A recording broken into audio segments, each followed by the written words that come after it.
نبی پاک صلی اللہ علیہ وسلم نے رستے میں بیٹھنے میں منع کیا، لیکن فرمایا اگر بیٹھنا ہے تو تمہیں 5 کام کرنے پڑیں گے۔ گرمیوں میں جس کا دل کرتا ہے نا کہ کھلی ہوا میں بیٹھوں، بیٹھ لے پر 5 کام کرے، یہ بخاری ہے۔ جس کا دل کرتا ہے نا سردیوں میں گلی میں بیٹھوں دھوپ لوں، تو پھر وہ کتنے کام کرے گا؟ بولیے یا رسول اللہ صلی اللہ تعالی علیہ وسلم کیا کیا کرے تو رستے میں بیٹھنے کی اجازت ہے؟ تو نبی پاک صلی اللہ علیہ وسلم نے فرمایا رستے کا حق ادا کرو، 5 کام کرو۔ یا رسول اللہ کون کون سے؟ فرمایا اگر رستے میں بیٹھنا ہے تو نظریں نیچی کر کے بیٹھو، اس کو بھی اس کو بھی، آنے والے کو بھی اور جانے والوں کو بھی دیکھنے کی تمہیں اجازت۔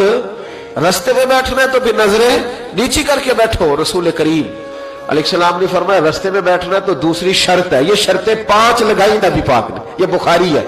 فرمایا رستے میں بیٹھنا ہے تو دوسری شرط تمہارے لیے یہ ہے کہ جتنی چیزیں تکلیف دینے والی رستے میں پڑی ہوں گی وہ بیٹھنے والے نے اٹھانی ہے۔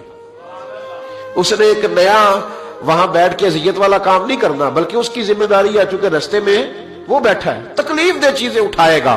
اور تیسری شرط نبی کریم علیہ السلام نے فرمایا تم پر ضروری ہے کہ تم نے سلام لینے والے کا جواب جلدی دینا ہے۔ رستے میں بیٹھنا ہے تو سلام لینے والے کا جواب جلدی دینا ہے۔ اور چوتھی شرط یہ ہے کہ تم نے رستے میں بیٹھے بیٹھے نیکی کا حکم دینا ہے اور برائی سے منع کرنا ہے۔